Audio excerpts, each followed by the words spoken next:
2000년 음악방송을 시작할 때만 해도 단순한 취미였다.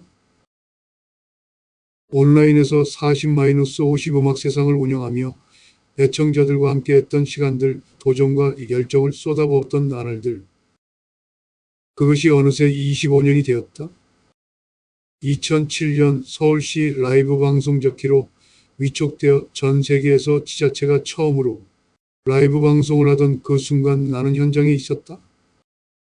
서울시의 다양한 문화행사를 실시간으로 생중계하며 시민들과 소통했고 하이소울 페스티벌 즉석 시민 노래자랑을 진행하며 사람들에게 기쁨을 전했다. 2014년 세월호 참사 당시 한 학부모의 요청으로 진도 실내체육관에서 24시간 라이브 방송을 진행했다. 참혹한 현장을 생생히 전달하며 10만 명의 접속자를 기록했다. 그런데 오늘 아침 뉴스에서 트럼프 전 대통령이 1인 미디어 크리에이터들을 백악관 브리핑에 초청했다는 소식을 들었다. 그 순간 나의 모습이 초라하게 느껴졌다. 나는 25년 동안 라이브 방송을 해왔지만 여전히 유명 유튜버도 셀럽도 아니다. 그러나 내가 걸어온 길이 결코 헛되지 않았음을 안다. 나는 길거리에서 캠핑카를 몰며 라이브 방송을 했고 공중파에도 출연하며 1인 미디어의 가능성을 알렸다. 유튜버가 아닌 라이브 방송 캐스터로 세상을 생중계하는 사람으로 살아왔다. 그런데 문득 2000년 음악방송을 들으며 함께했던 애청자들이 보고 싶다. 그들과 함께했던 시간들이 그립다. 그래서 오늘 나는 다시 마이크를 잡는다. 나는 후회하지 않는다. 나는 여전히 라이브 방송을 사랑한다. 그리고 지금 나의 이야기를 다시 시작하려 한다. 나의 말. 5페이지 정도로 좀 더 구체적으로 써주세요. 챗GPT의 말. 라이브 방송 25년 그리고 다시 시작하는 이야기. 1. 라이브 방송을 시작한 그때 2000년.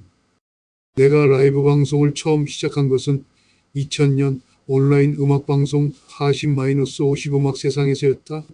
그때는 인터넷이 지금처럼 대중화되지 않았고 채팅방을 통해 음악을 신청하고 함께 들으며 소통하는 것이 전부였다. 하지만 나는 단순한 음악방송이 아니라 중장년층이 인터넷 세상의 주인공이 될 수 있도록 만드는 공간을 꿈꿨다. 처음에는 나 혼자였지만 점차 4050대 음악 애호가들이 모여들었다. 임진각에서 열린 100일 기념 생방송 사이버 공간에서 만나 실제로 교류하는 첫 번째 경험이었다. 그때 함께했던 사람들은 단순한 청취자가 아니라 내 방송 인생의 동료들이었다. 이후 2002년 캠핑카를 구입해 전국을 돌며 현장 라이브 방송을 시작했다. 무선 인터넷이 가능해지면서 어디서든 방송을 할 수 있었고 KBS 피플 세상 속으로 MBC 화제 집중 등 공중파에서도 나의 라이브 방송을 주목하기 시작했다. 나는 그때부터 스스로를 라이브 방송 캐스터라고 불렀다. 2. 서울시 라이브 방송 적기 그리고 최초의 지자체 라이브 방송. 2007년 서울시에서 1인 미디어 작가를 모집할 때 나는 라이브 방송을 포함시켜 달라는 제안을 했다. 그리고 그것이 받아들여져 서울시는 전 세계 지자체 중 처음으로 라이브 방송을 시작했다. 하이소울 페스티벌 즉석 시민 노래자랑 시청. 앞 광장에서 펼쳐진 다양한 행사들을 실시간으로 전 세계에 송출했다. 서울시의 채널1번은 시민들이 직접 참여하는 방송으로 운영되었고 나를 포함한 28명의 라이브 방송 저키가 활동했다. 하지만 2017년 서울시는 시민 방송 저키 채널을 폐지하고 영상 크리에이터 중심의 정책으로 전환했다. 결국 라이브 방송 캐스터들은 활동할 공간을 잃었다. 그때부터 나는 다시 1인 라이브 방송을 고민하기 시작했다. 그리고 소셜 라이브 방송 협동조합을 만들어 1인 방송 저키 교육을 시작했다. 3. 세월호와 재난안전 서포터즈 라이브 방송의 사회적 가치. 2014년 4월 세월호 참사가 발생했을 때 단원고 학부모들이 내 채널을 알고 직접 연락을 해왔다. 현장에서 있는 그대로를 생중계해달라. 나는 곧바로 진도로 내려가 실내 체육관에서 24시간 라이브 방송을 시작했다. 세월호 사건은 온 국민이 함께 울고 분노했던 참사였고 나는 그 아픔을 있는 그대로 전하는 역할을 했다.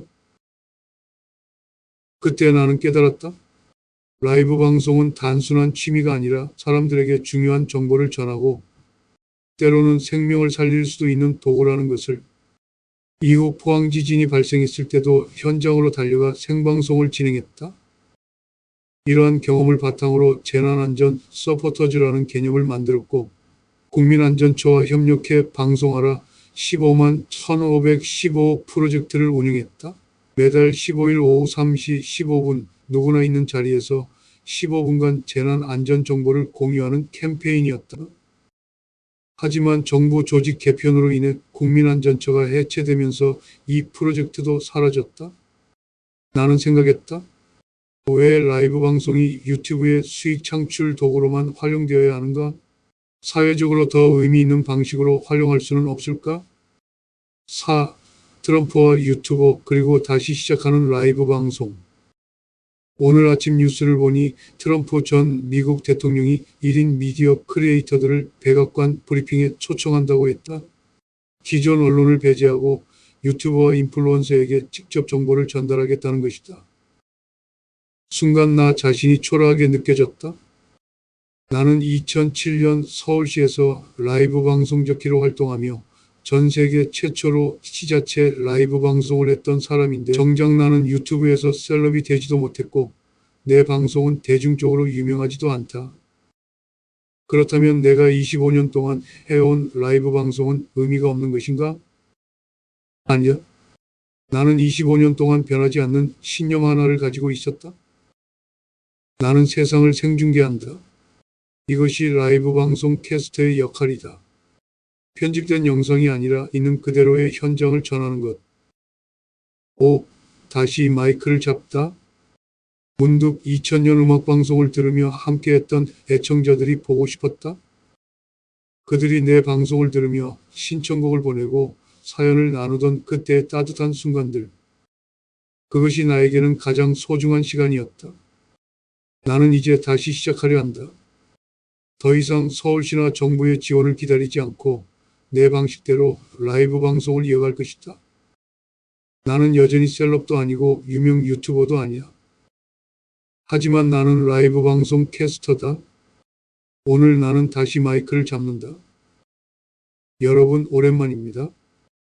25년 전 여러분과 함께 했던 그 시절처럼 다시 이야기 나누고 싶습니다. 오늘은 어떤 노래를 듣고 싶으신가요? 마무리하며 이 글을 마치면서 다시 한번 다짐한다. 나는 라이브 방송을 포기하지 않는다. 나는 다시 시작할 것이고 다시 사람들과 소통할 것이다. 나는 단순한 1인 크리에이터가 아니라 라이브 방송 캐스터로서 내 길을 걸어갈 것이다. 이제 다시 세상을 생중계할 시간이다. 세상을 생중계한다. 이 말은 단순한 구호가 아니라 내가 살아온 25년을 지탱해준 신념입니다. 누군가는 묻겠죠. 라이브 방송이 과연 얼마나 큰 가치를 지니고 있냐고요. 하지만 저는 믿습니다. 현장을 있는 그대로 전달하고 사람들과 실시간으로 소통하는 힘을. 화려한 영상미나 편집 없이도 우리는 진심으로 연결될 수 있음을. 그래서 저는 오늘도 그리고 앞으로도 마이크를 잡고 이야기할 겁니다. 음악을 나누고 이야기를 전하며 내가 사랑하는 이 라이브 방송의 길을 묵묵히 걸어가겠습니다.